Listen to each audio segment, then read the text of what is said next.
ఇది నాసా కన్నా, రష్యా కన్నా, స్పేస్ ఎక్స్ కన్నా పూర్వం నుంచి ఉన్నది.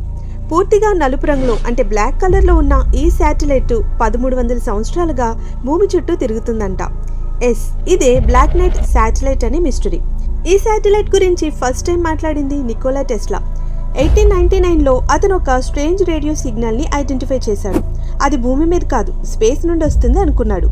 మళ్ళీ 1950లో చాలామంది పైలట్స్ అండ్ నాసా ఎంప్లాయీస్ భూమి కక్షలో ఒక బ్లాక్ స్ట్రక్చర్ కనిపించింది అని తెలిపారు. కానీ అది మనం పంపిన శాటిలైట్ కాదట. 1960లో అమెరికన్ డిపార్ట్మెంట్ ఆఫ్ డిఫెన్స్ కూడా ఇదే స్ట్రక్చర్ని ఐడెంటిఫై చేసింది. ఈ శాటిలైట్ అప్పట్లోని టెక్నాలజీ కన్నా చాలా సాఫిస్టికేటెడ్గా కనిపించింది. దీన్ని రష్యా పంపించింది అని అందరూ అనుకున్నారు, కానీ వాళ్ళు ఖండించారు.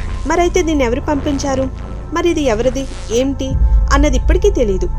కొంతమంది ఏమంటారంటే ఇది పురాతన నాగరికత వదిలిన పరికరం అని, మరికొంతమంది ఏలియన్ రేస్ భూమిని గమనించేందుకు పంపిన అబ్జర్వేషనల్ శాటిలైట్ అంటారు.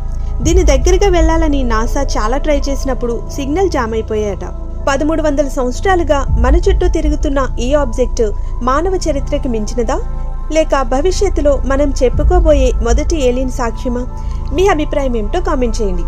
ఇది నిజంగా ఒక ఎక్స్ట్రా టెరెస్ట్రియల్ మిషన్ అనుకుంటున్నారా? ఇలాంటి విషయాలు ఇంకా తెలుసుకోవాలనుకుంటే మన ఛానల్ని సబ్స్క్రైబ్ చేయండి. Thanks for watching.